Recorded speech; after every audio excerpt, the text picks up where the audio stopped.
La mort est en tout point une expérience paradoxale. Elle est l'expérience la plus commune à notre humanité. Tous, nous savons qu'un jour, nous mourrons.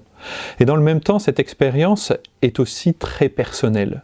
Nous mourrons seuls et personne, en tout cas, sauf le Christ, n'est revenu de la mort pour nous dire ce qu'il y avait après. Alors comment pouvons-nous savoir ce qu'il y a au-delà de la mort ? La question est légitime et nous aurions envie de soulever un coin du voile pour apercevoir subrepticement cette lumière qui déjà filtre de l'au-delà. Pour avancer dans cette question, nous avons souvent envie de recourir à des témoignages de ceux qui ont frôlé la mort, ce que nous appelons les expériences de mort imminente. Ces expériences peuvent être de grands soutiens dans notre foi. Ceux qui les ont vécues se sont approchés du seuil de la mort. Ils s'en sont approchés, mais ils ne l'ont pas traversé. Ces témoignages peuvent nous aider, mais ils ne nous disent pas encore ce qu'il y a au-delà de la mort.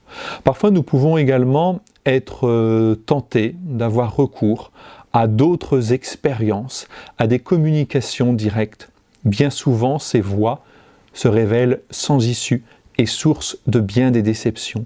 Alors, comment pouvons-nous connaître l'au-delà ? Connaître l'au-delà, c'est regarder, écouter le seul qui en soit revenu, le Christ Jésus, lui qui dans l'Évangile nous dit « Je suis la résurrection et la vie ». Le Christ n'est pas venu nous donner une sorte de reportage sur l'au-delà, nous décrire dans les moindres détails ce qui se déroule, mais le Christ est venu nous dire, nous attester que la mort n'est pas la fin de tout. La mort est une porte qui nous ouvre vers la vie éternelle. Il est ressuscité pour qu'avec lui nous ressuscitions, qu'avec lui nous ressuscitions corps et âme lorsque lui-même reviendra dans la gloire. C'est tout notre être qui est appelé à la vie, une résurrection complète qui ne sera accomplie qu'à la fin des temps.